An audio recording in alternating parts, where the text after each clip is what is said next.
Good evening, everyone. Welcome to our special board meeting of Thursday, August 16th, 2012. It is 6:05. Ms. Burgos, can you do roll call, please? Yes, trustees present tonight are Kim, Valenzuela, Romo, Duarte, and Aguilar. You have a full quorum. Thank you.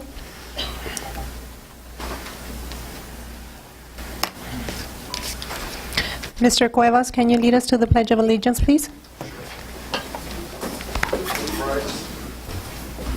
on your heart, ready, begin.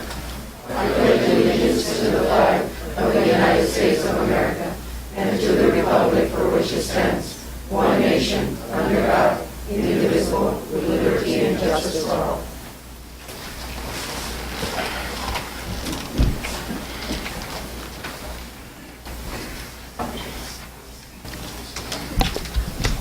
Item C, approval of agenda. Second. Have so moved by Ms. Romo, second by Mr. Valenzuela. I have Discussion? a discussion. I have discussions. Mr. Kim? I'm very pleased to let me have this packet to come here meeting. I'm the board member. I never called for the set the special board meeting. So I'm lucky to have this packet to come here to school special meeting. Because if not, I'm not going to be able to come here. Okay. Thank you, Mr. Kim. There's a first and a second. All in favor of the motion? Aye. Aye. No. Aye. Aye. Motion passes 4-1. Superintendent's report, presentation from Kia Schools. Mr. Fagali? Thank you, Madam President. We have two PowerPoint presentations. I'd like to have my present from the fiscal end of it, and then Ms. Ambrose will speak from the curriculum end. Before we have the presentation start, I'd like to make an announcement regarding the translation services. Queremos avisar que tenemos servicios de traducción. Hay audífonos afuera si es que ocupa alguien traducción para la Junta. Gracias. There are translation services. If there is anybody who needs translation, there will be simultaneous translation, both in English and in Spanish. Thank you.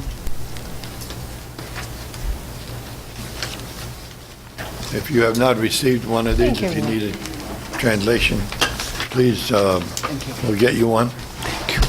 Sir, would that be for English? Spanish?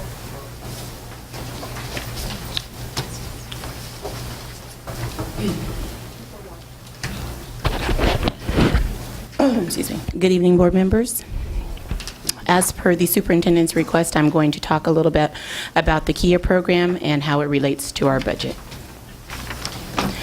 I'm going to start off, this first slide talks about how much that Calexico receives for KIA.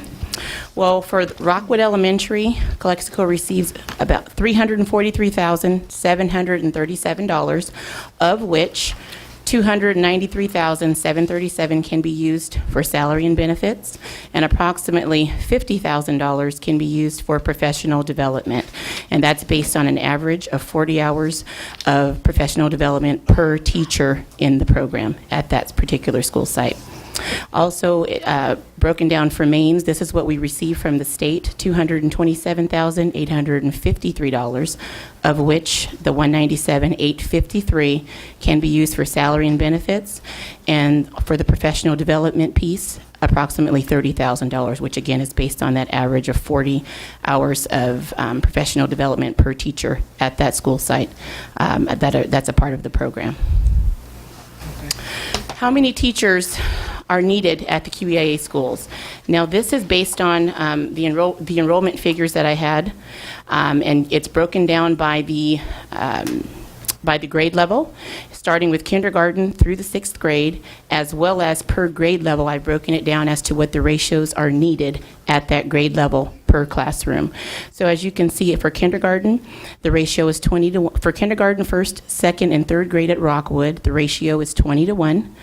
For 4th grade at Rockwood, 23 to 1. 5th grade at Rockwood, 21 to 1, and 6th grade at Rockwood, 25 to 1. For the total enrolled students at that particular point in time when I prepared this slideshow, we had total enrolled of 561 students, which would render 26 teachers needed to meet the ratios for the program. And I did the very same for Mains Elementary. Again, you can see the ratios from kindergarten all the way through the 6th grade with total enrollment of 435, and we would need 20 teachers to staff at the ratios at Mains Elementary. Thank you. How much does it cost for the district to staff the QEIA schools or the KIA schools? At Rockwood Elementary, using a average teacher salary of $50,000 and a benefits package including the health and welfare, it is approximated at about a little over $72,000 per teacher at Rockwood, or per teacher, and we need 26 teachers for a total cost of almost $1.9 million, or $1.872 million. What the QEIA, or what we receive from QEIA, is $293,737, which can be used for salaries and benefits. Okay, so the encroachment on the general fund is over $1.5 million and close to $1.6 million, and that's at Rockwood Elementary. I've done the very same thing for Mains Elementary, based on the average teacher salary, including the health and welfare benefits, for a total of that $72,000. Based on the need, which would be 20 teachers. The total cost is about $1.44 million. And what we are entitled by QEIA, or which we receive from the state, $197,853, leaving the encroachment on the general fund of over $1.2 million. If you would, because most people don't know what the related benefits are. Oh, okay. You might want to just to share that quickly. What the related benefits are the STRS retirement. It's our workers' comp, our tax base, what you pay, what the district pays, and what the total cost for taxes, for your federal income taxes, your state income taxes, and those types of things. The district portion per the salary. Okay. Combined Mains and Rockwood, the total encroachment on the general fund is over $2.8 million. Okay? Thank you, Eddie. Next. Okay. What are the penalties for increasing the class sizes? Well, the county superintendent or the county superintendent's designee will conduct a pre-monitoring visit during the school year and review documentation after the end of the school year to determine if the requirements have been met.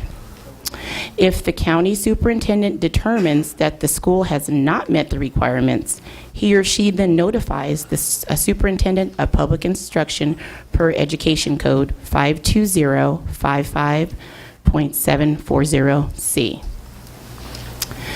For the 2012-13, the district will receive full funding, as it was in the program for 11-12 and was found to be compliant by ICOE and CDE. During the course of the year, your program or the program will be reviewed and found to be non-compliant in the area of class size.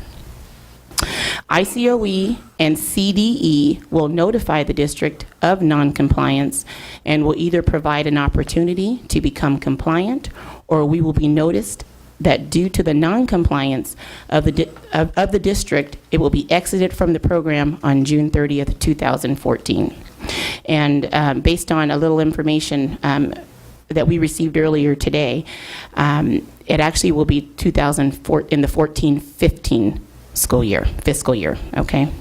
So that's a little correct. This was done before and I didn't have an opportunity to correct it. But it will be as of 14-15 will be exited out of the program. This is just a little bit about the review process and how districts are reviewed for the KIA program, and it kind of gives you a timeline for that. For item 1, the state or the superintendent designee conducts a pre-monitoring visit, and that will take place in September or December. Well, they update the student achievement targets for alternative application schools, and that takes place in November. They review the documentation July through September, and I'd like to make a note that that's July through September of 2013. So they review the program for the current fiscal year after the year is, let me just say it like this. They review the 12-13 documentation for KIA in the 13-14 year. Does that make sense? Okay. Report findings to the district school as a result of monitoring by SECESA. That happens in September through October. And again, I would like to make a note that that is also September of 2013-14. And then they report to the SSPI school, to the schools that are not meeting the requirements. And again, that will take place next November. Okay? Can the district afford to staff at the ratios for KIA? No, we cannot. Are there any other options to create funding to staff the KIA schools? Yes, there are. Well, let me tell you about those other funding options. Well, the first one, and this is just an option, or just an example. I'll say that, not an option, but an example of the types of things that we would need to do to staff at the ratio for KIA. The first one is to eliminate home-to-school transportation district-wide, except special education.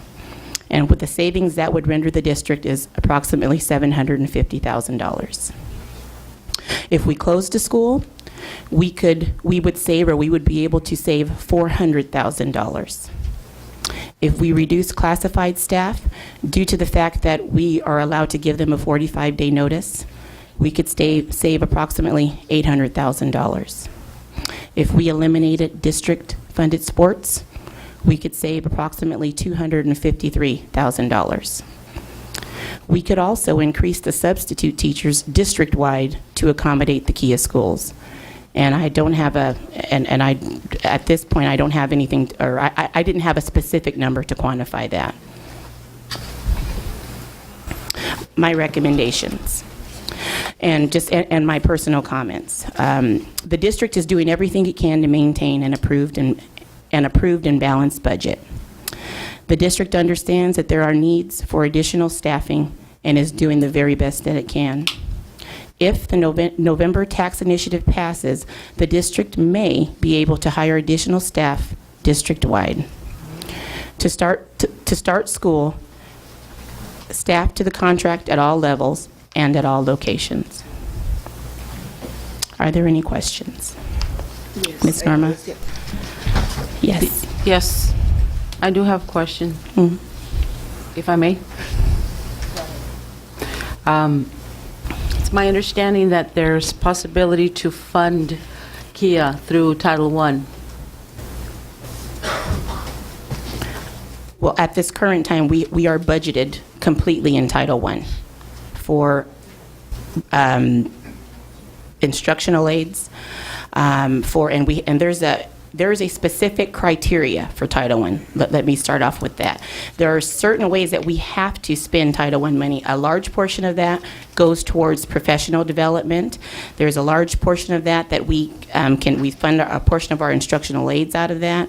And I don't have this specific breakdown here in front of me, but we are budgeted in Title I. Yeah, we have no available funds in Title I. From the KIA page, it said that you could combine funds from categorical programs except economic impact aid, EIA. EIA, that is correct, and that is true. However, we are completely budgeted in our Title I. Okay, and also, in terms of, I did ask the question, and Ruth said no, but I would like to see the numbers. That according to some information I have, it says that KIA funds can be carried over from one year to the other. Have any funds been carried over? They have been carried over, and they are inclusive in our budget for this year. And if my memory serves me correctly, I believe it's about either, and this is an approximate, it's around or about $400,000. And again, some of, Is that in addition to what's been allocated for right now? this year, that is correct. So And what is the total? so about I think about $900,000. But again, not all of that, and and I'm not 100% sure, and I probably should have brought my budget in here. But I want to just caution the board that all of that is not used for salary and benefits. There is a specific criteria that we have to use for professional development as well, as part of that carryover. Would you at some point during this evening be able to provide that information? Absolutely. Broken yes, down by... Sure. Okay. That's all my questions. I have a question. Mrs. Romo, hold on. Okay, thank you. I understand that problem, but what are the consequences of not meeting the requirement of KIA? Well, it'll go through the review process, and once we're deemed that we are out of compliance, then the district will be given an opportunity to become compliant again, not this year, but in a following year. But there will be no penalty as far as we still will receive the funds for KIA for the current year and for the next year. Okay. And given the opportunity to become compliant. Thank you. Okay. Mr. Yeah. Kim? You told me about the Rockwood have 561 students and 26 teachers in order to keep the KIA programs in the school. And we receiving our salary around $1.8 million, and we received the money from the state, $293,737. So when we deduct from that $1.8 million, our encouragement is $1.5 million. That is correct. And the same kind of a calculation at the main is they're going to come out, the encroachment is going to be $1.2 million. That is correct. Then somebody have to show me what kind of math we can use this one, because $1.8 million is 26 teachers' salaries. So this means they're going to close 2 schools. They'll be saving the money, $1.8 million, and plus $1.4 million from there. So this is based on when we close these 2 schools, send the children to other school district, and then we can save money about over $3 million. That's what's most number of this one. Mr. Kim, we're not talking about closing Rockwood and Mains. This is just to staff them at the ratio. But what I'm talking about, based on encroachment, we have about $2.7 million encroachment for both 2 schools. That is, we're saying also almost no teachers there. So I was calculating based on we cancel the QI school. So let's say we're going to put the 30 students in the classroom. We're going to need 19 teachers in Rockwood, because I divided by 30. Maybe one first grader, second grader, maybe half and half, put the ones combined class. So maximized, we have a compacted 19 teachers needed. So 20 teachers we have, deduct 19, we only saving 7 teachers. 7 teachers, they according here about $50,000 salary, only cost of $350,000. The minus we're gonna get the money from the state, $293,000. So probably we saving what? We spending our cost like about $60,000 more. It's nonsense. And the other one, in the main school cases, we're going to need 15 teachers, and we have 20 teachers there. We're saving 5 teachers. When you're calculating out the $250,000, we're going to need more to KIA school, but we're going to receive almost $200,000 from the state, cost us $50,000 only to keep the KIAs. No. So there's no sense coming out with these number calculations. Some math teachers here, can you teach me how to deduct and add and divide? I think my math is wrong. Isn't it? I'm sorry, I'm not a math teacher, and I don't understand the issue that you say we can put combined classes. Yes, that's what we're First- doing right first and now. second. First and second, some of the schools, they're already doing it. Yes, but they have 30 to a class. There's a 30 in the classroom. That's what I'm talking. When we cancel the QI school, Uh-huh. we're gonna Cancel put the program, not the school. Yeah, Cancel yeah, the the program. program. When we cancel, right now, so when we keep the QI programs, we have 26 teachers on the Rockwood. Correct, under Key. Okay? And the same amount of the students, if we cancel the program, we put 30 students in the classroom, we're gonna need about 19 teachers anyways. That's right. That's correct. So we're only saving 7 teachers to close the program. And that does not cost 2.8 million. But the cost us to 7 teachers, 50,000 times 7, $350,000 cost us to keep the care programs. But we have grants almost $300,000. So when it deducted, cost us only $50,000 keep the QR program in the Rockwood. Mr. Kim, it's 72,000. 72 benefits. It's 72,000. 72 with benefits.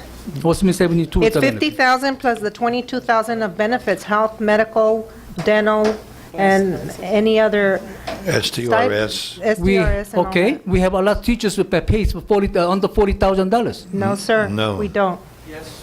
Yes, No, sir, we don't. yes, we have a lot of. We may have a lot of teachers. Who knows if they're all congregated in Rockwood? Yes. So when we're talking about the $50,000, to almost we kind of encroaching some benefit over there. So maybe we can say $55,000 including benefit for the average. We still the $70,000 for us to keep the how many 561 children in Miss- benefit on the 20 students in the classroom. Oh, I thought you said so. So it doesn't make sense to me that I cannot figure out $1.5 million encroachment from there. Mr. Kim, the total cost or the total monies that we get for each school is 343. Maybe you're saying something I am not understanding, but I don't see how $343,000 is going to fund 26 teachers. No. Plus 20. Okay. Look, when we have a CURE program, we need 26 teachers. Okay?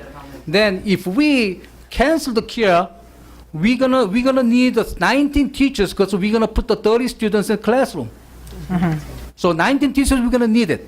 So only our savings of the teachers, 7 teachers. And how That's much half is a that? million. That's almost 7 half a teachers million. cost us like about $400,000. Yes?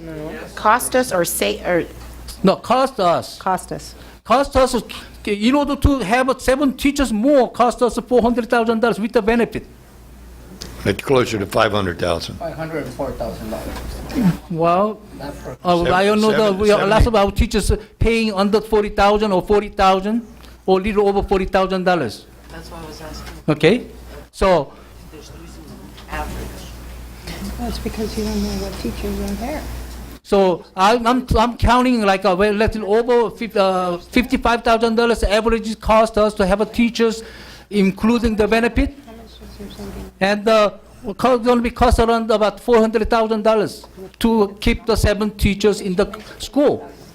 But we're going to receive $300,000 from the state.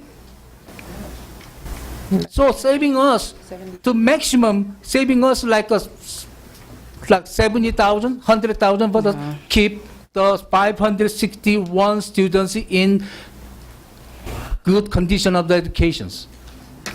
So now I'm gonna ask, do we educate our kids, or we gonna try to make the money squeeze out the numbers? What we gonna do it? Do we gonna educate the kid, or we gonna using the kid to try to squeeze out money from the government, every state, and as much as we can, and to pay the lawyer and consultings? There you go again. This I just number wanna- doesn't show up, the Okay. encroachments.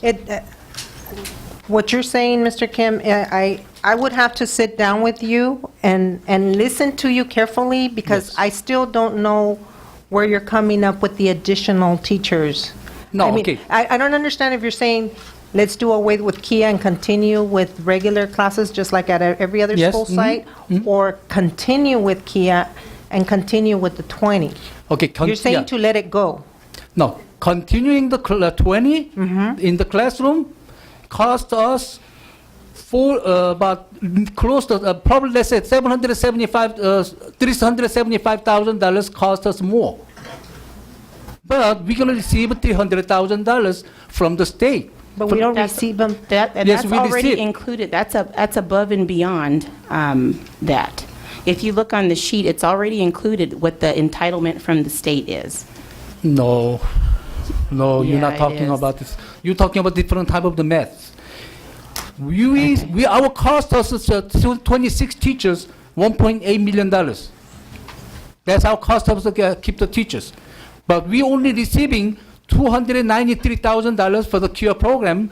Only we can use the salary and benefit for the teachers. Okay? So you are deducting from there, so like $1.5 million we are encroaching because we keep the KIA system. But in order to keep the KIA program there, if we keep the KIA programs, it's going to be 26 teachers we're going to need it. If we don't keep the cancel the programs, then we're going to need 19 teachers. So you're saying to cancel the program? No. Doesn't make to cancel the programs. Doesn't make sense to cancel the program. No, because we don't save the money much. But it's not about savings, Mr. Kim. It's about managing the money to where we can pay everybody school-wide. Because if we continue with the program, we know we need subs to open the school on Monday, right? If we continue with the KIA program at 20, the other schools are going to suffer because they're not going to have the subs Okay, or that's what I'm trying to. or the permanent teachers. That's what I'm trying to show how much it costs versus we keep the KIA or we don't keep the KIA for that school. And, okay, with that said, I have made my due diligence. I have talked to Scott Hannon at the state, and I have talked to Bob Storelli at the KIA board. He sits on the KIA board. He would be the one that would make our certification to pass the requirements of it or not. I spoke to him today, and I asked him, what would be the consequences of not meeting all the requirements of the KIA? We are not the only district in this predicament. He says the KIA was not to be fully funded program for the school. It was to maintain a program to benefit the student and increase their learning with 20 to 1. Now, this law came into effect in 2006. That was before the United States became into this hardship of economics. In 2008, it hit. By that time, we had already started with KIA. The contract between CTA and Arnold Schwarzenegger never changed, and it still hasn't changed. They could have never have seen the economy coming down. They could have never have seen that the state was going to start making deferrals. They could have never had seen that a district the size of this would be able to survive a program that is school-wide, that it's funding the whole school. They could have never seen that we wouldn't be able to meet those requirements. Those requirements have not changed. We know that a lot of the schools are increasing class sizes. Why are they increasing class sizes? Because they don't have the financial stability to pay everything that they have to pay. Now, in LA Unified, they lost $60 million of KIA funding because they knew that there was no way that they were going to sustain that program at 20 to 1. They knew that. They waived those $60 million. $60 million is a lot of money. But when you're talking about a district that has 85 different districts inside, it's impossible to meet with $60 million. We're talking about $340,000 and $270,000 per site here at this district. We went through an ordeal last year about how do we balance a budget. We went through it, we did it, and with everything that was going on, we never thought about the Kia schools, how it was going to impact them. Maybe we could have asked for more money, I don't know. But and I think I already understand what Mr. Kim is saying, but the bottom line is, we can't do this. Because if we do this, we're going to end up like last year with the same boat. We've already balanced the budget. We said, I mean, it was hard enough to approve 25 teachers coming back. We know we need more teachers. And I know it, and this board knows that we need at the least 35 to 40 teachers back. We know that. But how are we going to fund it? Are we going to sacrifice CSEA for it? Are we going to sacrifice our students' transportation for it? And this is why Ms. Randall put these examples. Where are we going to get the funding from to continue with the balanced budget that has been approved by ICOE?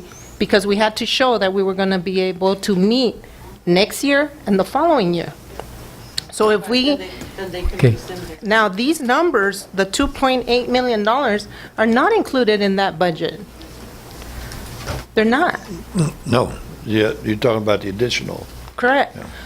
So what I hear is that we approved a budget, and we should have added, or we should have subtracted from that budget to make these 2.8 million. Madam President, there is a portion of the two, this is just the program in total, how much it costs us in total to run the program. What the additional cost to the district is a little over $900,000 is what we additionally need to keep this, to keep the program staffed at Rockwood and at Mains Elementary. Because Okay.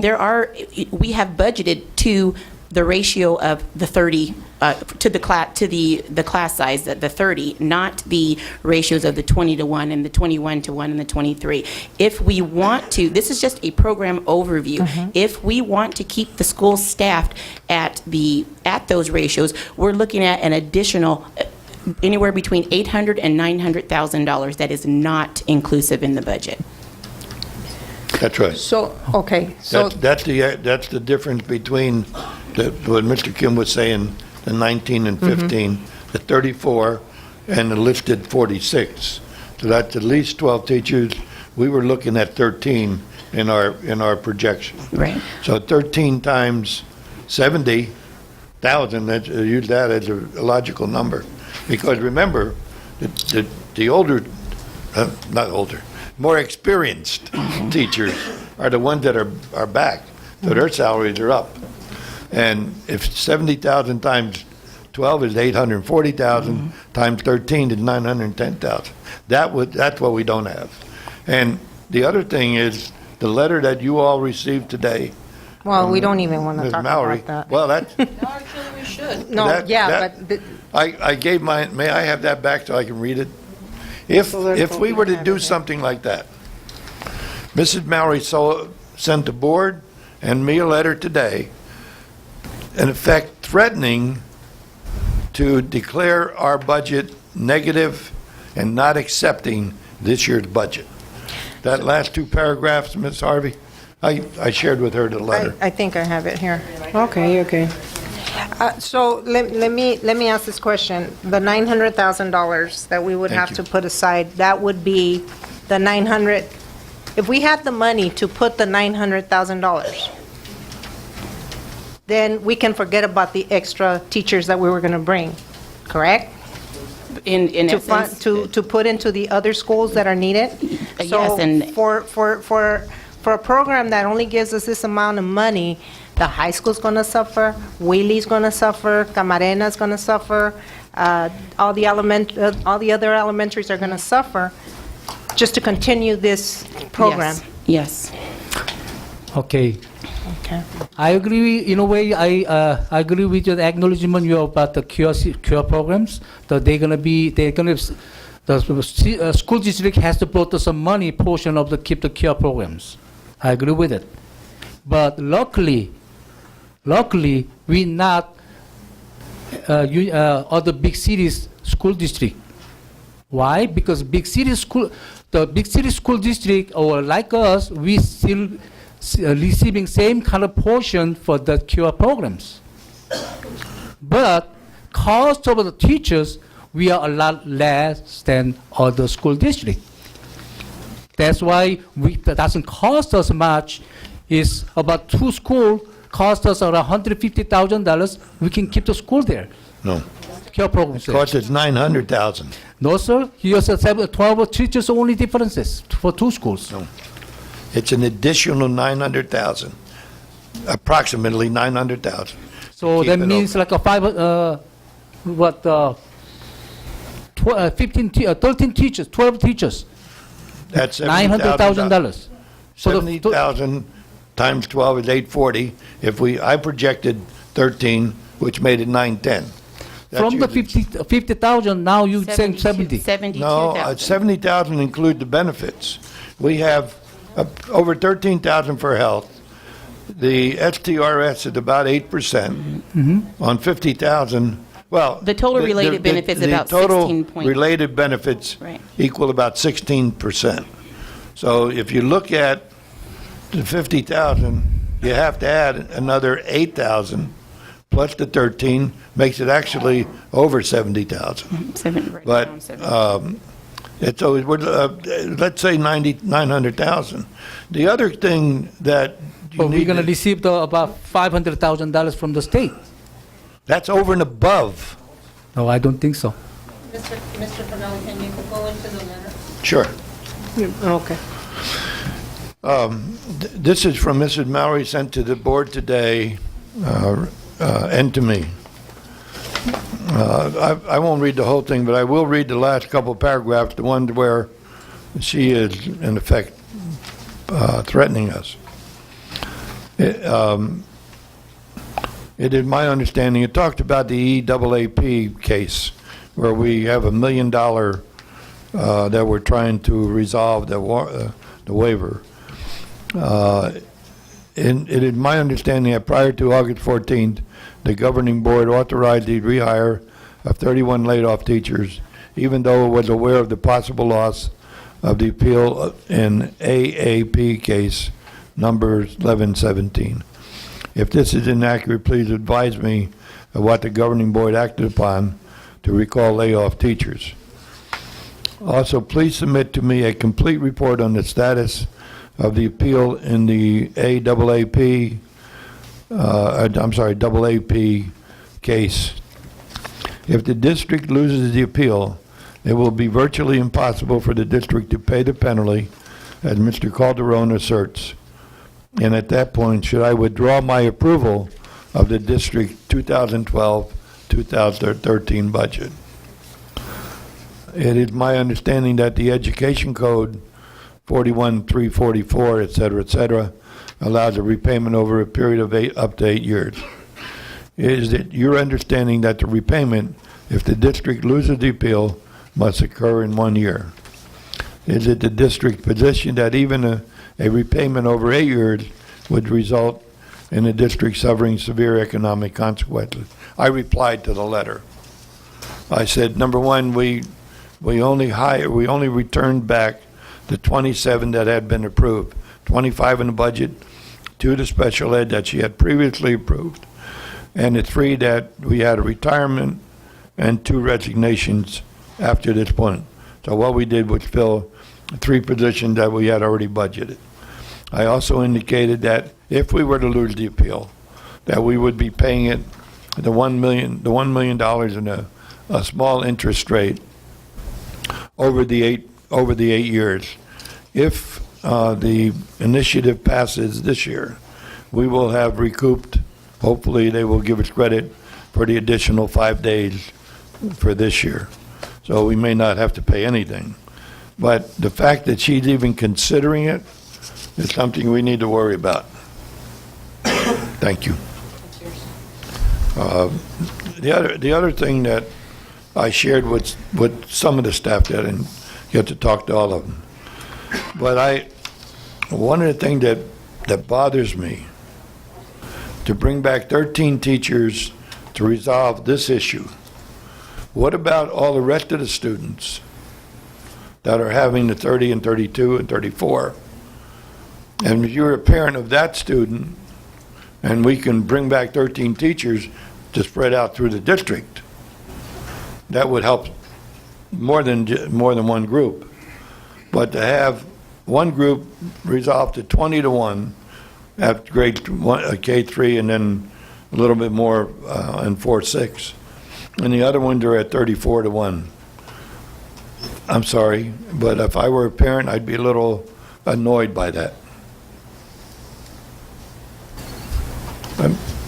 Any other question for Ms. Randall? If not, I'd like Ms. Ambrose to present her issues. Thank you, board members. Thank you, Mike. You bet. No? Is there one here for me?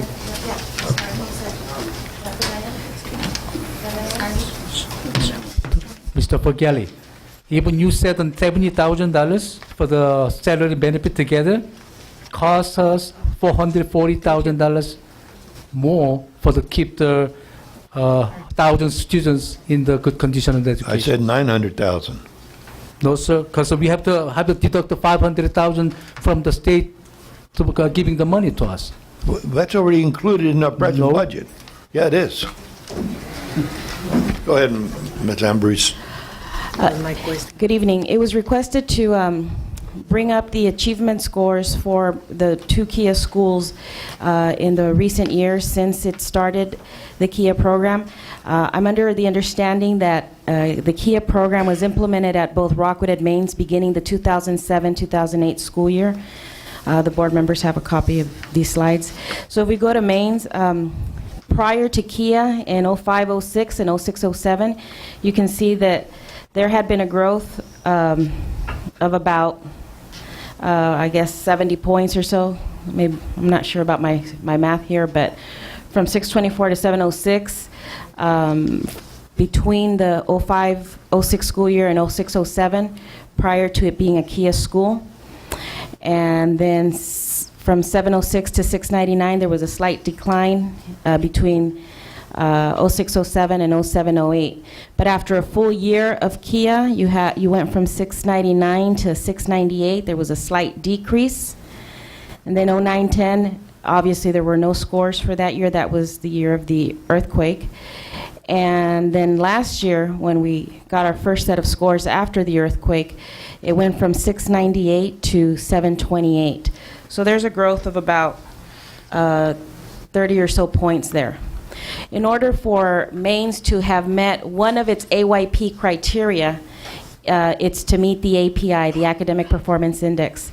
And the way the state determines the API, it's to take the last API, which was 728, and get the difference between 728 and the state target, which is 800, and then 5% of that target. So anything under 5 points, the state just expects the school to grow at least 5 points. So the target for Mains Elementary this year was to get to at least 733. Up until yesterday, we had not received the scores, but we did receive the scores last night, I'd say after 5 o'clock. So I started working on the numbers. If I were to give you an initial projection, right now, Mains would have grown 1 point from last year to this year without counting the exclusions. The exclusions are students who have been in the country 12 years or less for the first time. 12 months. Excuse me? 12 months. 12 months or less, I'm sorry. 12 months or less. That's one of the exclusions. And one of the other exclusions would be students who entered our district after Seabed's Day, which is in early October. So I have not applied the exclusions. So without exclusions, just the raw number, it would be a 1 point growth. Once you apply the exclusions, the number tends to grow. So just on an average, when I applied it to one of the other schools, it grew about 6 points. So if I were to give a 6 to 10 point cushion, I would say that Maine's grew anywhere between 1 point to 10 points or so between last year and this year. So did it meet its target initially? At one point, it did not. If it did gain more than 5, it did. Okay, so I will email you the numbers with the exclusions tomorrow. Now, the next one is Rockwood Elementary. And if we look prior to, the 2 years prior to the initial year of Kia, you had a growth from 634 to 658, so there was a little over 20-point growth there. And then you had a growth of 658 to 681. And then between the first year of implementation, after a full first year of implementation, there was a decline of a little under 30 points after being in Kia for 1 year.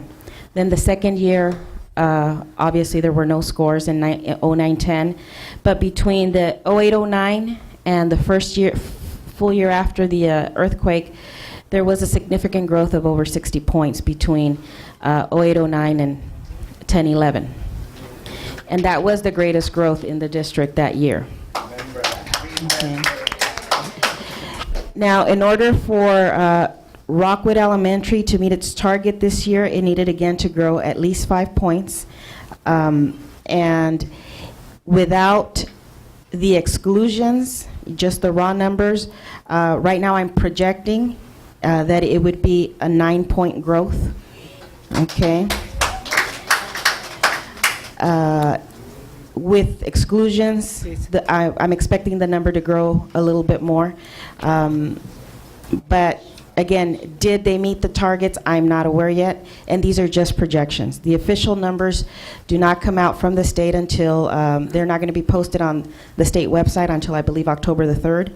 And we will not receive our embargoed official scores until the last week of September. So has there been some growth in both of these schools? Yes, there has been. From the first year to the second year, there was decline in both schools. We did have a 1 year off in both schools, and then there was that significant growth at both schools. Those are the numbers right now for the Kia in terms of academics. Now, if we look at the enrollment for this year, both of our schools, we saw the need to close enrollment at both schools at this point. They are over capacity. And in order to balance out the classrooms, we may need to send some of the intra-district transfers back to their original school of residence so that we can keep the numbers, whether it be at a Kia number, we're going to have to move a lot of students.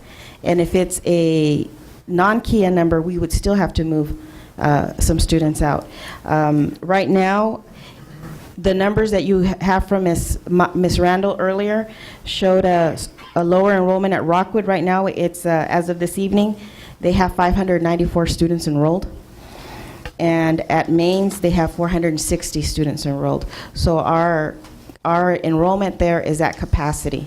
And for the record, a non-Kia school that we have also or we are closing enrollment on is Cesar Chavez.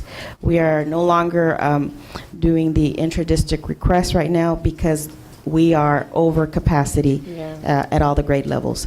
And it's very unfortunate because we do have parents who want their children moved to Cesar Chavez, to Rockwood, and to Maine's, and we simply cannot honor that at this time. Yeah.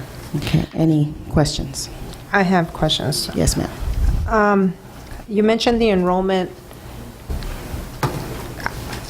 Kia is the school, right? It's not the pupils that are enrolled in that school. Yeah, it's the program at that school. Okay. Now, I know that we exit the sixth graders onto another school, but if there's a new student coming in this year, and that brings us over 20, and it makes us open another class, how does that work? Because we don't maintain the same amount of students or the same students that are receiving that program. Every year, there's new students that leave and new students that come back in. So whatever was taught last year, if a new student comes in, they don't have that Yes. that knowledge from the year before. Now, how does that affect the funding? It doesn't affect the funding. I mean, the student is going to go to a KIA school and benefit from the enhanced, 20 to 1. you know, the one for the class size. It's going to benefit the class size. They're going to also benefit from the teaching strategies that the teachers are utilizing that are being used at all the schools as well. But also, I think the main focus is the reduced class size in all of the classrooms. What we have tried to do is to honor the students who have continuously been enrolled at Rockwood. If it's a new kinder student, if they have siblings in the school, then we try to honor that. But sometimes you have students who are completely new to the program, and if they are not from the residential area for Rockwood, then we sometimes see the need to have them move to another school because of our capacity. And like I said, right now we are over-enrolled at both Rockwood and Mains. So, I mean, my question is, how can we maintain the funding to support the amount of teachers there is? Because if we keep allowing kids to come into the school, And that's why I've closed enrollment. that's, okay. So At this you have point, a yeah, at this number point, more or less. we've closed enrollment, and tomorrow, I mean, between tonight and tomorrow, we're continuing to try to figure out ways to balance the class loads, because our intent as a district is to not exceed the 30, if it's non-KIA, not exist the contractual numbers that you would have at all the regular non-KIA schools. And we're doing this, trying to do the same thing for other schools, because we do have grades that are over-enrolled at different schools, not just Cesar Chavez. I mean, we have over-enrolled classes at Dual, at Blanche, at Jefferson, and so it's become a balancing act at this point. I did want to point out that it's also not just the 20 to 1 and teaching strategies, but also the communication that goes on between the different grade levels, kindergarten talking to first talking to second, right? Yeah. Okay, I just wanted to make that point. I understand that, Trustee Aguilar, but that also, I mean, I'm not in any way discrediting the excellent work going on at Mains and Rockwood, especially walking into their staff developments this morning. I mean, they were excited, they were on it, it was great. But that communication, that vertical articulation between grade levels is also going on at the other schools, especially at their every Tuesday professional development or PD days that they have every Tuesday. They do that year long. It's not exclusive to Rockwood, and that articulation is not exclusive to Rockwood and Mains. And I agree with you, but I think what also has to be established is the type of articulation that's going on. What kind of communication is going on? You know what I mean? Mm-hmm. Exactly what questions are being asked, or what's being, communicated from what. Yes, there's that communication. It goes, I understand it goes across the board, but obviously something's happening at these two schools, and maybe we can take from there and apply it district-wide. I don't want to discredit you, Ms. Aguilar, in any way, shape, or form, or discredit any of the other schools. I do have to tell you that there is one other elementary school in this district that, if my projections are correct, made extremely significant growth for itself and the district, and it was probably the most impacted school since the earthquake. Jefferson Elementary, potentially, our projection is that it grew in double digits, and Wow. and head and shoulders above the other schools. I've got to tell you. And again, I will forward you all the numbers, and I just want to caution everyone, like I cautioned the principals that I've talked to, that these are projections. They could be higher, they could be slightly lower, But these are projections, and the official numbers do not come out until October. Just one question. Yes, I just sir. have a question for you. So, and what is the student-to-teacher ratio at Jefferson School? How many students per teacher? Right now, we have the ratio of... No. With last- these scores. With these from last scores, year. they had their enrollment pretty maxed out in a lot of the grade levels. Some of the grade levels were a little lower than others, but most of them were, if I were to average it out, they averaged 30 to 1 in most of their classrooms. You know, there were some classrooms that were, their sixth grade was maxed out completely. Their sixth grade made tremendous growth. Cesar Chavez's fourth grade, I mean, was excellent scores across their fourth grade team. I mean, again, head and shoulders above the crowd. It's every school had a lot to be applauded. There are schools that's we all need improvement, but within schools that may not have made the growth that they needed to, they had grade levels or grade spans that did make growth. So there's pluses at all schools, and then there's areas for improvement in all schools as well, okay, including Jefferson. I don't know if you would have the answer right Okay. now. On the year 9-10 that we didn't get a score, Yes. how did that affect us? What it did is it froze, because we didn't get scores, it froze everybody at the PI year they were at. Okay. So if it was a school that was at a PI2, they continued to be at a PI2. Okay. So if it was a PI2 school that hopefully met its targets this year, then they would need a second year of meeting its targets to be out. And there were schools that year were waiting on, if they had met the score that year, they would have been out. So we may have a school or two in that arena. But again, our English learners is a target that we need to address across the district, not just at the elementary level, and so that we can meet our targets, our proficiency growth targets in that area. And that's really what's kind of keeping our district schools from getting out of the PI. Okay, thank you. If I may interject something, it's always been my belief, not the number of students so much as it is the quality of the teaching. And obviously, it's the quality of the teaching that's getting our scores up. Madam President, Mrs. Romo? thank you. I would like the comments for your opinion for the two principals for Rockwell and Mains School, is possible? You would like for them to talk about Yeah. how they've been... For the comments for Sure. the principals. Ms. Please. Ms. Lopez can... Yeah.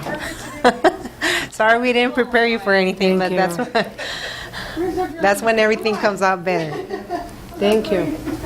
I'm here by myself. What is it that Thank you. you guys are doing? I don't know what to share, but I guess what we can share is that you're all right on the money. I mean, we are working very, very hard. There is a lot of planning. You're right, Mrs. Aguilar. We are constantly talking collaboratively, especially at today's staff development.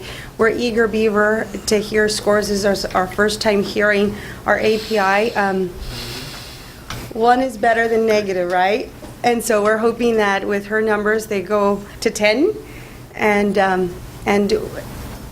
it's good to feel the growth because we do work very, very hard. What is it that you can say you're doing different than other sites? Actually, what I'd like to share is that we are, in fact, working as a unified elementary. That, I think, resonated today. We've been working that way, though, since I've been here. Our principals meet regularly. Our staff meets unified, I want to say at least every staff development, right? We do, if not everything together, everything together. Unless you guys might disagree with me. I mean, today was a great example. Mr. Fergali greeted us at 1 o'clock. All 7 elementary schools were there. When we went to UCLA together a week prior, all 7 schools were there, plus, of course, our junior highs, and, of course, Mr. Pesquera, our high school. We did a lot of collaboration there as well on our own, of course, initiated by our Papa Bear, Mr. Pesquera, and supported by our Mama Bear over there, Mrs. Ramirez. So they do take a great lead, and of course, we get all these blessings from Mrs. Breeze, our Assistant Superintendent, Mr. Fergali, to do all this work. So it is completely unified. It feels good to be part of this family. Dr. Lanusa? Thank you. Well, thank you Thank you, Mr. very much for having me here, but I take absolutely no credit. It's our teachers who did it all. Our teachers are to be highly commended. They stay late, they show up early, they stay very late, they work very hard. My job is just to support the program and to support them in whatever they can do. All I can say at this moment is that we use a lot of the incentives, a lot of innovation, a lot of inventiveness, a lot of ideas, but we do it collaborative with a lot of communication. We try to be as creative as possible. We cooperate, and we're always working together as a team.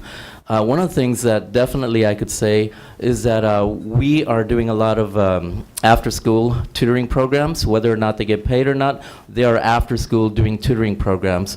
We are also trying to find ways to make reading much more important. And as much as we celebrate the scores, we have, it's wonderful to be patted on the back, but it's also important to look at the fact that we need to raise the standards while closing the achievement gap. So yes, there's a lot to celebrate. However, we have not reached the 50th percentile. We are still looking at in terms of deciles and quartiles, in terms of what the data is telling us. So we know we have a long way to go. We know we have much more to do. This morning was very, very encouraging in terms of what our plans are for this year. This is just the beginning. We are setting our goals much higher for this coming year. Last year was my first year as an elementary principal, but I just want everybody to know that at Rockwood we have a team, and the team is really shooting for the stars. And like Lisette said, I just want to take this moment to say thank you to Lisette. She's been a wonderful leader to our elementary principals. Every time we get together, she takes the leadership in asking us to do this or do that, or giving us the roles. Also, Lisette, this morning, with the Common Core state standards, I think she made a much more wonderful presentation this morning than the entire 3-4 days we spent at UCLA. UCLA was wonderful. It was great team building. It was wonderful information. I came back totally inspired to the point that I actually wrote 2 white papers, which I guess Dr. Douglas Reeves asked that I publish because he could see the potential in terms of publishing work. But I think we have great leaders here, and I think if we're given the opportunity to be much more creative, I know that as a program improvement school, we are asked, what is it that we're going to be doing different? It's almost like a mandate. It's been stated, why do we expect different results by doing the same thing? So we asked the teachers 4 questions this morning, 4 questions that our superintendent had asked us to ask our teachers. Because the superintendent also is looking at us and giving us the freedom to really excel and look at what we need. What are we doing? What worked last year? What did not work? What do you want to see? And the last question is, when it comes to professional development, what do you want? So those were the 4 questions that our superintendent asked and we had asked ourselves. And that's what we did the last hour of our professional development day. Like I said, this is just the beginning. I'm glad to see that we do have a very strong team, but I can see the team throughout all of Calexico. And I think sometimes the scarcity of the budget, the needs that are out there, somehow it has a tendency to bring the best out of all of us. And so I'm glad to see the board working together, the leadership here and everybody, and it's just a wonderful year, and this is just the beginning. Next year we're even going to do better. So thank you very much. Thank you. Thank you, Mr. Lanusa, Dr. Lanusa. Mr. Fergali, maybe you want at another time share what their answers were, because we would like to know that in order to help them get to those goals. Actually, I think both Mrs. Lopez and Dr. Lanusa said it all. It really is the staff doing the work. The last question that he referred to is, this board has asked on several occasions, what do the teachers want? What kind of staff development do they want? So that's really what that last question was. Tell us what you really want for staff development, so that when we go out and look for the experts, or we do it internally, that we're doing what they want us to do, what they feel they need to improve. So we're looking for a very good year. The staff that is back is enthusiastic and ready to go, and we'd love to have more back, but the ones that are here are ready, willing, and able. Okay, thank you. Moving on to item E, comments from the public. I told He left? Okay. Speaker number 1, Diana Harvey. Oh, I put it under free warrants. Oh, okay, I'm sorry. I have it as number 1. James Groff.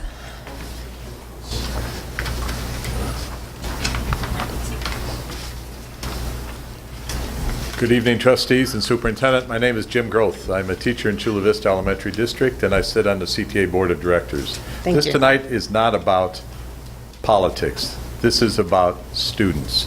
CTA sued Arnold Schwarzenegger, $3 billion victory, and the decision was, do you take $3 billion and you put it all around the entire state of California for 6 million students? It would have come to just a handful of dollars for every student in Calexico. Instead, Barbara Kerr, our president at that time, said, let's roll the dice. Let's go out there. Let's talk about school reform. Let's talk about a model that other schools can follow. Ms. Duarte was absolutely correct in the fact none of us ever saw what Wall Street was going to do to our students and to our schools. And so when the program came together, there was no belief that it was going to infringe upon school district budgets. Obviously, it hit all of us. However, in this program, and it was a lottery to get into the program because so many schools and districts wanted to get in. What we have seen is an 85% success rate. 15% is highly at the high school and middle school, areas where we are struggling statewide in any sort of program. At elementary schools, it's been highly successful. State Superintendent Torlakson, this is his baby. He is the one that put the legislation together and follows this program very, very closely and is well aware of the very difficult decisions all 5 of you are going to have to make over this program. One thing we talked about tonight, there would be no penalty. Yes, there would be a penalty. The penalty is to the students. The penalty is there because we have the opportunity in the QEIA schools to be the model so that when the California economy comes back, we can say, you know what, here is a model of smaller class size, of continual ongoing funding, of professional development decided by the teachers, of parents, teachers, and administrators making decisions together. Also not mentioned tonight is you have to have a highly qualified principal. That is also in there and required professional development for principals. Very unique across the state. I've been to a lot of your schools down here. You have 400 teachers working very, very hard. But you have the opportunity to continue a program. We have a full-time staff person in CTA that just works with QEIA to help school districts through this maze. I offer, her name is Ms. Robb, I offer her time to come down here to work with you, and also, in all due respect, to take a different look at that budget. Because the way that budget was put together, and Mr. Kim did actually hit it on the head, that is budgeting full cost. But you know what? You take QEI away, and it's roughly, yeah, you're talking 26 teachers versus 19 teachers. And so the entire cost there, because you're not talking about closing the schools. You're talking about QEIA is adding $3 million to this budget Yes, I know how tight money is. I know how you're struggling, but I would implore you to continue to look at alternatives, and I will work with any one of you. I've talked to your principals. I've been out at their sites. You have two great principals that are working very hard. I would invite you to Chula Vista, my own district, where we have 4 QIA schools that are nearing 850 on their scores. Absolutely same sort of population. How people working together, they have that commitment together. And yes, it's going to cost a little bit of money to get some money. But in Chula Vista, they're creating models that the other schools are looking at. And so again, everything that has been said tonight, I agree with all of you. This is very, very difficult. But please, and right up the street, we helped Heber in an issue, a QIA issue. We gave them assistance and helped them at the state board level. In Grossmont District in San Diego County, I work with about 10 school districts that have QIA money. We are there to help because this is about students. This is about when this economy bottoms out and we do come back, and we will. It may not be in the lifetime of some of us here, but it's going to be a while. But we will be there. We will be able to look at QIA in Calexico or Sacramento or Los Angeles or whatever and say, that's the model legislature that we need to look at. Thank you. Thank you.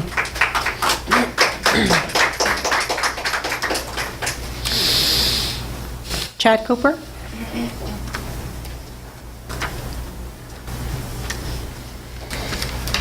Good evening. I'd like to point out that the PowerPoint that was presented tonight, I didn't get a copy ahead of time. I would have liked the opportunity to look at the numbers. One funding source that wasn't on there is when you do fund at 20-1, you get more of the CSR money. The other schools get CSR money at a penalty. So when you run it the actual 20-1, you're recouping that money on every single class. Well, let's say at Cesar Chavez, they're only getting the 20-1 money on the first 20 kids in every class, and the next 10 kids they don't get the money on. So that's another funding source.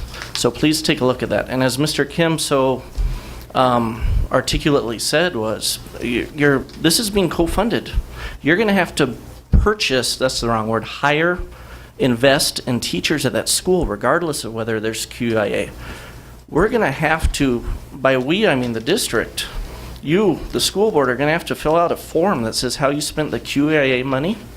And CTA wouldn't give me a sure answer, but to so overtly pervert the program might be considered malfeasance and fraud, because you are going to have to fill out a form that says how you spent the money. And so if you don't spend the money on QIA, and we've got videotape showing you this, I'm not sure if Calexico is going to be able to keep the $400,000 in carryover, plus the money in today's budget, the money next year, and the money the year after next. So we're talking about a lot of money. I spent my own time driving up to Gardenia in the heart of Los Angeles to attend a state assembly hearing, so I could criticize the Imperial County Office of Education. You trust them as your advisors, and they're giving you bad advice, folks, and I feel sorry for you. You're not educational professionals. You're leaders in the community. And when your advisors are giving you bad advice and you have to follow under their bad rules, I don't know. It's like playing, I don't know, kickball with a 5-year-old that keeps changing the rules as you go. Mr. Kim's taught me that you got to spend money to make money. We're driving students away from this district. Let me give you an example. Talked to a friend whose friend works at Central High School. A couple of you here have worked at Central High School. They say they have 130 students whose school of residence is Calexico. That costs the district $6,000 each in ADA. That's $780,000. How many teachers do you need to teach 130 students? 4. How much do 4 teachers cost? $275,000. I'm going to repeat that number. For 130 students going to Central, it's costing us $780,000. How much are we saving by not having teachers? $275,000. It's one teacher with 30 generates $180,000 in revenue, right? If those 30 students leave, you can't cut that much money. It's impossible. Because even using your numbers, which I might disagree with, but 72 grand, it's costing the district 108 grand even when you lay off the teacher. And by running substandard schools here, we're chasing ADA to Imagine, Ballantine, and even public schools. We got to spend a little bit of money to make money. I understand that you believed the advice Michelle McClowery told you, that Ann Mallory, her crew. I don't believe that you've done this on purpose, but I believe you've been given very, very bad advice. And the advice to cut this program is going to be even worse advice. We're talking about less than 0.5% of the budget to keep 2 model schools going. Some of these some of these students will leave this district. We will lose more money than we save. We got to do things to make schools happy and attract students. That's the only way we can win in this game, is to increase ADA. To decrease ADA is killing us. It really, really is. 30 seconds, Mr. Cooper. Okay, you gave my Randall as much time as she wanted. She had a presentation too. And I have a presentation too. Go ahead, Mr. Cooper. No, that's okay. If anybody wants the rest of my story, they can find me. I've been trying to set up a meeting with some of you. Hasn't happened. You got serious problems in your schools. 45 students enrolled in kindergarten, 8 vacancies, 9 through 12. The Williams Act is also the law. We're not just about money here. We're about providing a quality education. And I believe that's why you're all here, every single one of us. Thank you for indulging me. Thank you, Mr. Cooper. Raul Ureña, next speaker.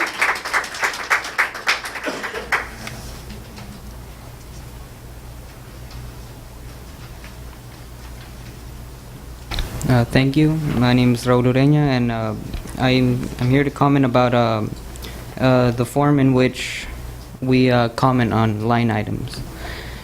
Spontaneous order is not being respected. Here, when somebody has to speak, they have to raise a form, do a form, and turn it in before the meeting. But what if somebody says something in the board, and somebody wants to say something, and it's very important, and they're not giving the chance? They should be able to raise their hand and contribute to the discussion. They should also be able to turn in late forms just in case, for the same reason. Also, Mr. Fergali mentioned the class sizes were going to be 32 to a class, right? I just went to the counselor the other day. She told me 48 or 51 kids per class. I didn't get the class I wanted. I didn't get chemistry. They're going to put me in advanced biology again. But we really need to get the class sizes down for all the schools, including QAE. Thank you. And the class size is not 32, it's 48. Thank you. Thank you. No other public comments. Item F, Superintendent recommendations, approval of each of the following items. Approve accounts payable pre-list. Mrs. Harvey. Oh, yeah. I'm sorry, Ms. Harvey. Diana Harvey.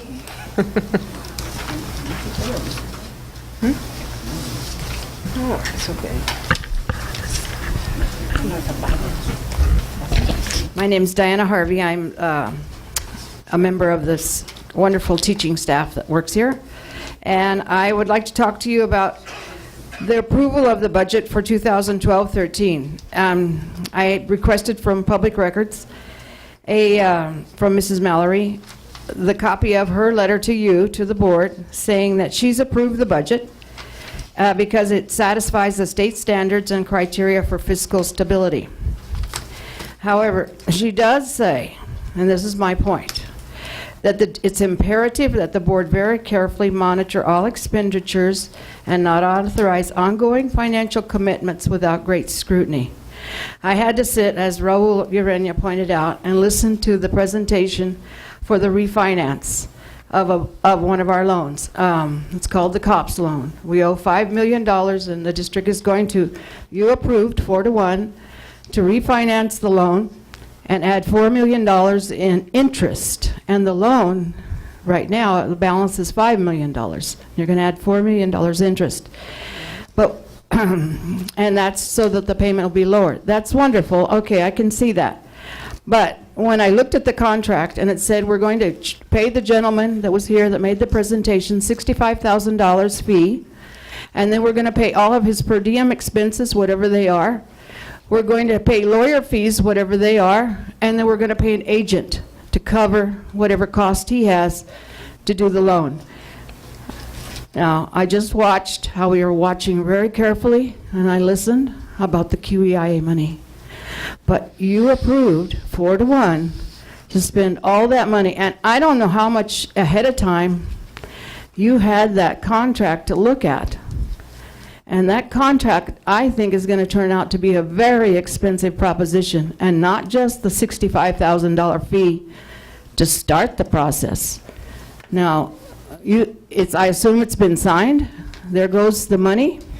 And it's a plus, a lot of expenses, and I don't know how we're going to control it. And I would rather see $4 million spent on students than on interest to lower a loan. And that's my comment. Thank you. Thank you, Ms. Harvey. Okay, now moving to item F, approve accounts payable pre-list.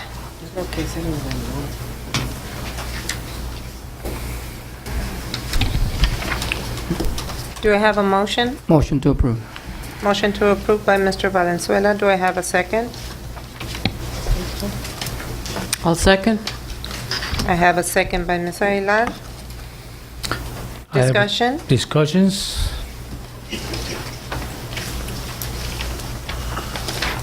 It's 1, 2, 3 pages, and very short, but very hesitated.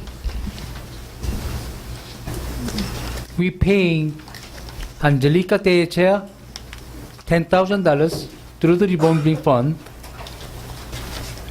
and then page 3, Tejechea Angelica changed the name, the same person, paid $20,000.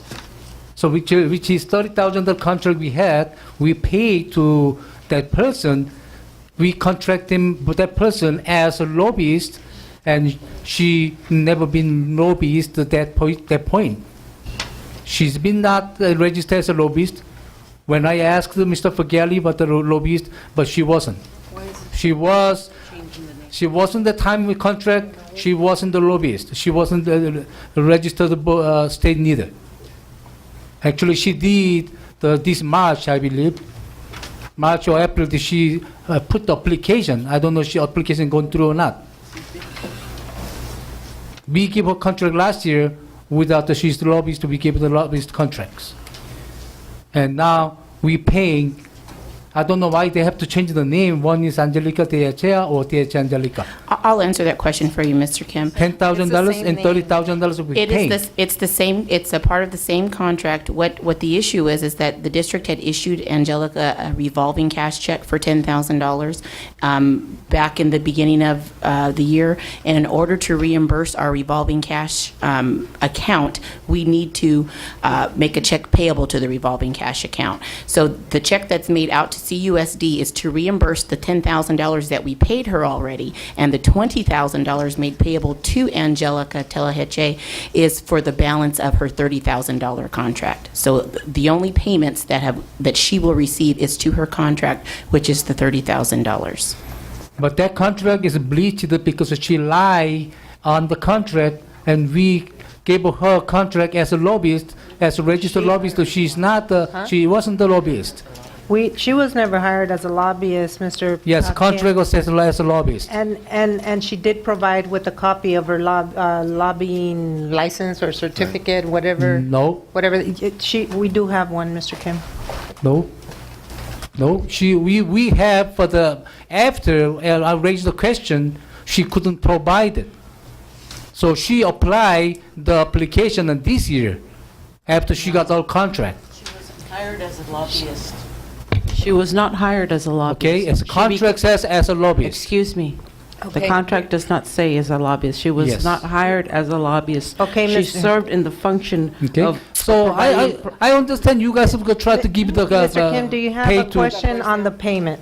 Yes, question on the payments, because the contract was breached by her lying, Mr. Kim, did she get misinformed us, it. did, Call for the question. with And the then- help, with her help, didn't we get all the waivers approved? We're just waiting on the last EEAP to be done in December. Well, Did what she I do her understanding, job? all the Mr.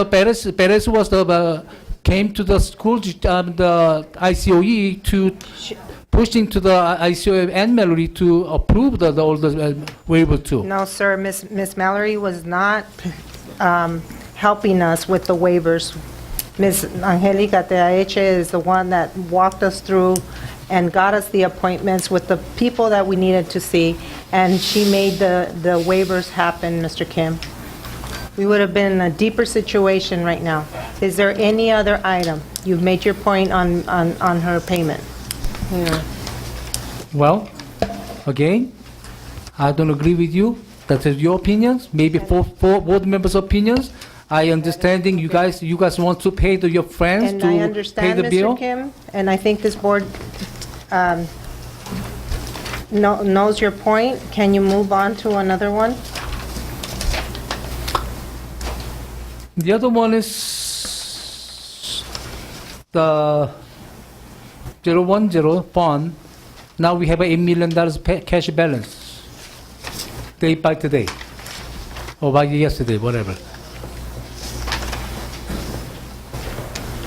What, 10,000? Cash available after expenses. We're gonna have a cash $8 million cash, but I believe we're gonna write the check salary this year, this month. Yes, that does not include our Does not salary payment. include the That is salaries. correct, yes. Okay, so we're gonna have enough cash. Yes.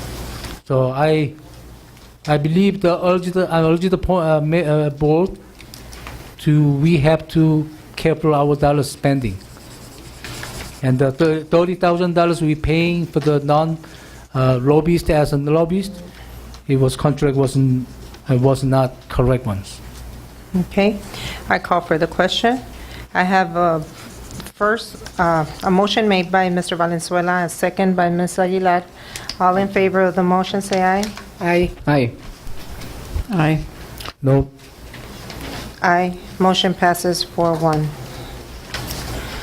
Approve the variable term waiver applications for 2012-13 school year on behalf of Armando Alvarez Rico.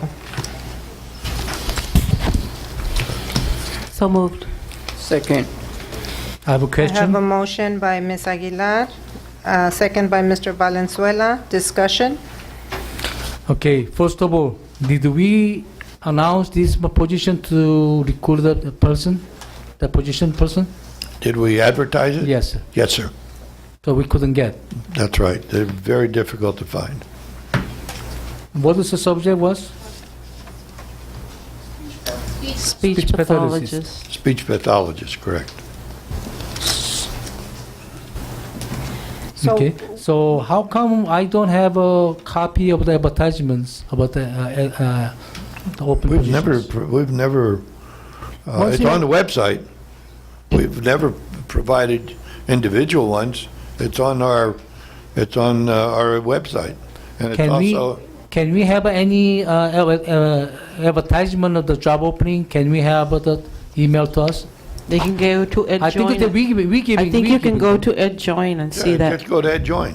So you want me to check every day, to check the ad join for the checking the open position is not there? Well, Mr. Kim, if you're interested in applying for that, yeah. No, I'm not filing Maybe- applying. Maybe it's, Human Resources can send us an email stating Sure. this position has gone on EdJoin. That's fine. And we've never provided it in the past. I don't, We all of a sudden. we getting once in a while, but not all Well, of we get the ones that are Yeah. here already, the openings that are here. and we provide those in on our website and so forth. So I believe as a board member knows what job opening is there, I think that's proper to know. I don't have a board problem members. providing you one. Thank you.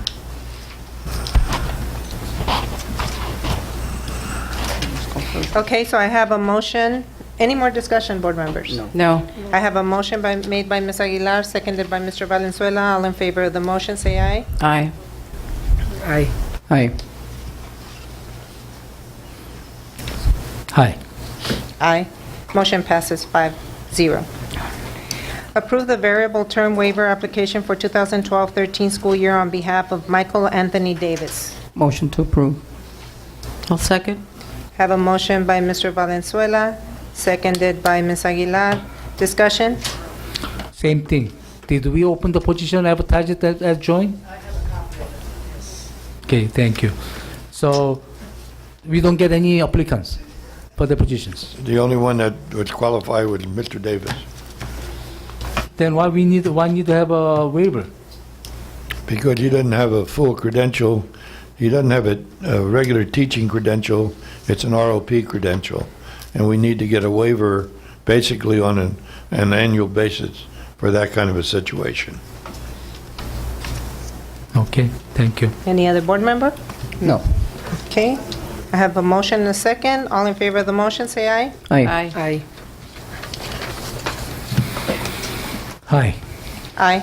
Motion passes 5-0. We will now go to closed session. Closed session will be discussion and public employee appointments, all positions, including the certificated and classified employment report. 2, public employee discipline dismissal release, Governmental Code 54957. And 3, public employee performance evaluation, Governmental Code 54957. Title, Superintendent. It is now 7:35. We will now go to session.